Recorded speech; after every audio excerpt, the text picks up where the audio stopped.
What's going on, my people? Odo, Anti-Imperial the Chill. One name, three personalities, Odo, Anti-Imperial the Chill. Holla at me, anti_imperial. Don't forget that underscore TikTok at anti_imperial.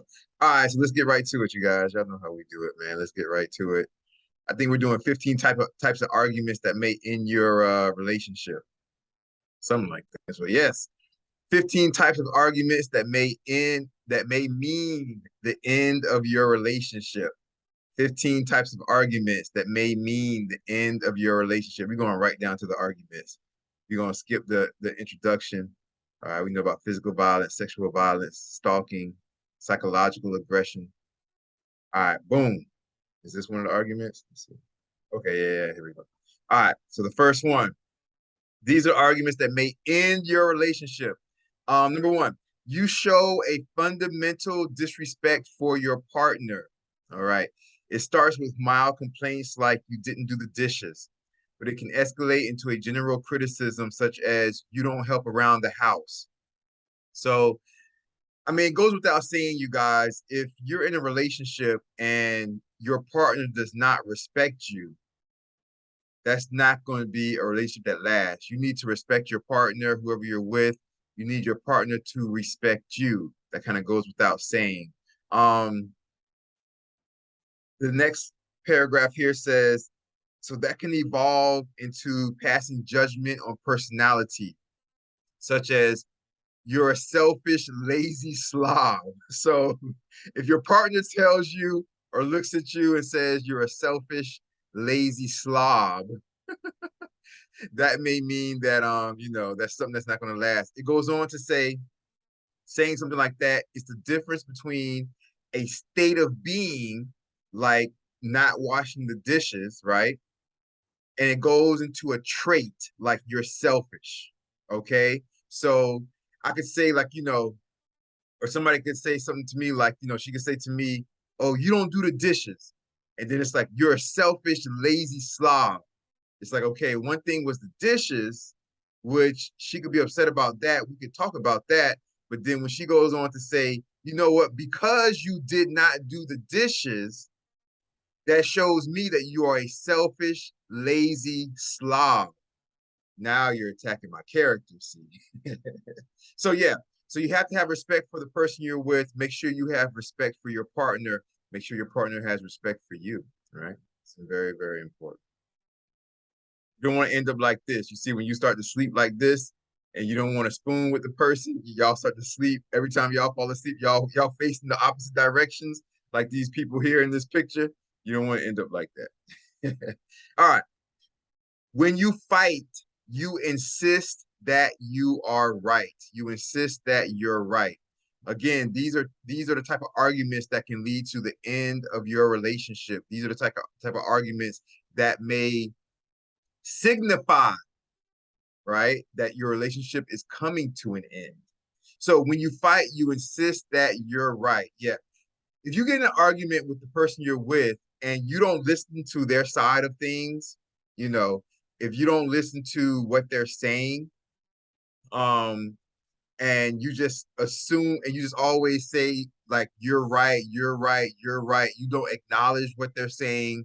You don't listen to what they're saying. You do not value what they're saying. And it's just whatever you say, that's it. You have a closed mind and you don't listen to anything that they have to say. Your relationship is going to come to an end. Shout out right here to Superstar 617 because every time her and I we speak and we have discussions, both of us always have an open mind to what the other one's saying. So we have a great relationship like that. But yeah, you have to listen to what the other person's saying. You can't just say, I said what I said. I'm right. I'm always right. You're always wrong. You can't be like that. It doesn't work out right. You disagree about having kids. Ah. You disagree about having kids. I've been here before, and back in the days in the past. But you guys, you have to have that conversation when you are about to get serious. As a matter of fact, I would say that it would be okay to have that conversation when you are on like your even first or second or third date, you guys. I think even the first date, I would have no problem asking a woman, like, what do you think about kids? Because if we're not on the same page, if you want kids and she's like, I never wanted kids, you know what I'm saying? And I'd be like, man, but, it's not going to work out because you don't want to get into that. If one person wants kids and one person says, oh, I'm tired, you guys. The one person wants kids and one person says that, I never want to have kids, then that's something that you guys need to talk about and figure out before you start to get serious with one another.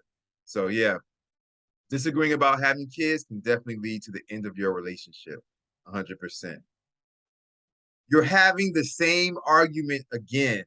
That is terrible. Yeah, if you guys are having the same argument again and you guys are arguing over the same type of things over and over and over again, that's not good. It's going to lead to the end of your relationship because if you can't find solutions, if you can't find common ground about the things you're arguing about, and it keeps popping up again and popping up again and popping up again later and later and later in your relationship, a month later or weeks later and things like that, if you guys keep arguing about the same things, that might be a sign that you should end your relationship because those are things that are inherently within each one of you that you're probably never going to get over, and you're never going to change your opinion about how you feel about that particular thing. And that's the reason why you continue to argue over the same thing because you believe what you believe, you're not going to change that. Your partner believes what your partner believes, they're not going to change that. And so you guys are arguing about the same thing over and over and over, and you guys are never going to change what you feel about this particular thing. Therefore, you should just break up because you guys are never going to change the way you feel about it. So just break up. You're going to always argue about it. Okay. You argue about sex. What's this about? Let's see what this is about. If one of you wants sex and the other doesn't, that can be a tough repeat conversation. Because of the intimate physical and emotional vulnerability of sex, this can be a hard hurdle to get over. Okay.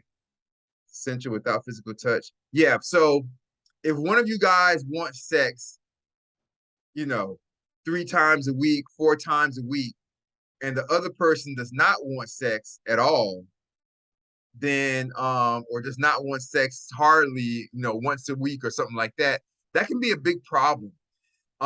Likewise, for example, I think I've said in other Diversity Outspokens that for me, the best physical sensation, physically, not mentally, not emotionally, but physically, the best physical sensation that I can feel that I've ever felt is when a girl gives me oral sex and she swallows, right? When I come, she swallows.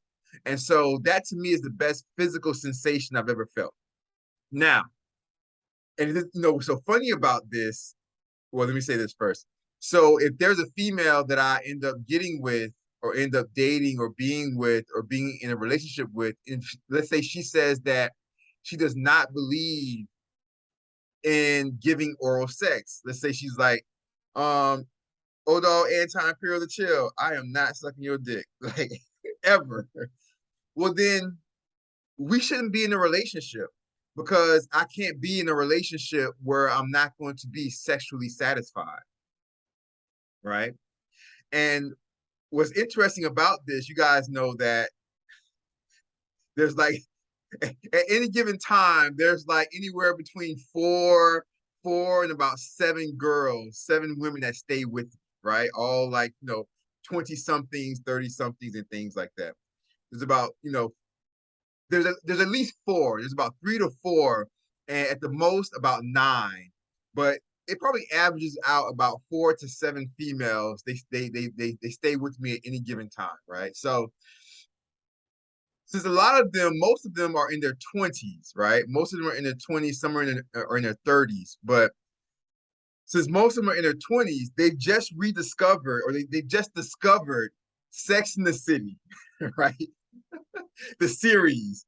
So while I'm at nighttime, while I'm laying in my bed and I have a huge oversized California king size bed that we all sleep in the same bed pretty much every night.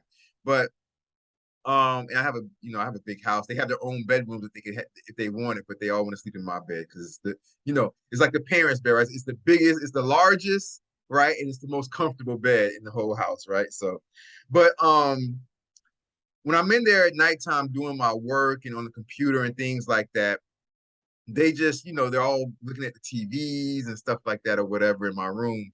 And now the other night, one of them was like they hit HBO Max and they were like, "Oh, Sex in the City. I've always heard about that, but I never saw it." And she's one of the 20 something, so she was probably a baby because Sex in the City was out like in like the late 90s, right? Late 90s and early 2000s. So they're like, "Oh, I've never looked at it." So they've had me. I mean, I really don't watch it because I'm using the bed doing work while they're laying in bed watching TV. But they went back to the very first episode, to the very first beginning of Sex in the City, and they started to watch the entire thing from the very first series, the very first episode, and we've been watching it, right? Basically. So we're in the first season and I don't know if we're on like episode 9 or 10 or 8 or something like that, but we're on the episode where Charlotte, Charlotte was the kind of like the dorky, innocent one or whatever out of the 4 girls on Sex in the City. Where Charlotte, she's dating this guy, and the guy keeps trying to like make her like they'll be kissing, and he'll try to be like they'll be kissing, and he'll try to force her head down to his crotch, right? Force her head down to his dick. And so he wants her to give him oral sex. And Charlotte's like, Charlotte's like the innocent, prissy one, right? So Charlotte's like, I don't do that. I don't feel comfortable doing that. But that's the episode we're on right now. I think Carrie, who's the main character, the Sarah Jessica Parker, isn't that her name? She's the main character, or whatever, the Carrie character. But she just started dating Mr. Big. Like I think they just went out on their first date the last episode. And now I think this episode she just saw Mr. Big. They had sex on their first date, and she saw him at dinner with like some other woman because they haven't had the are we exclusive talk yet or whatever. But that's the episode we're on. But anyway, getting back to this. So with the Charlotte situation, the Charlotte character from Sex and the City who didn't want to go down on the guy. And the guy was like, "Oh, well, I guess we shouldn't be together." And then Charlotte looked at him on the Sex and the City episode and said, "So you're willing to give up a woman who's a great woman who loves you, who's willing to give you children and all of that just because I won't go down on you?" And he's like, "Yeah." And I agree with him. Look, if I can't get the best physical feeling that I've ever felt, I'm not going to go through life and be deprived of the satisfaction and happiness that comes from that feeling of getting my dick sucked and a girl swallowing. And I don't want to cheat on you, so we might as well just not even be together because I'm going to find a way to feel good. I'm going to find a way to fulfill my sexual gratifications one way or another, either with you or without you. And so if you don't want to be on this journey with me, if you don't want to make me feel good, because see, this is the thing. I'll do whatever I have to do to make a female feel good. I'll do what I have to do to make you feel good. So if you can't do that for me, then there's no reason for us to be together. So definitely arguing about sex will definitely end your relationship. Arguing about sex will definitely end your relationship. All right, so we'll call this part one, right, of the 15 types of argument that may be the end of your relationship. This is part one. We'll have part 2 next time. All right, you guys, I love you guys. Take care. Oh, look, there's videos right there. There's videos right there. Check those out. Check those out, you guys. You guys take care. Have a great day or great night, depending on where you are in the world. Although Anti-Imperial to chill. Love y'all. There go the videos right there. Check those out. Check those out. Love y'all. All right. Take care. Peace. Bye-bye.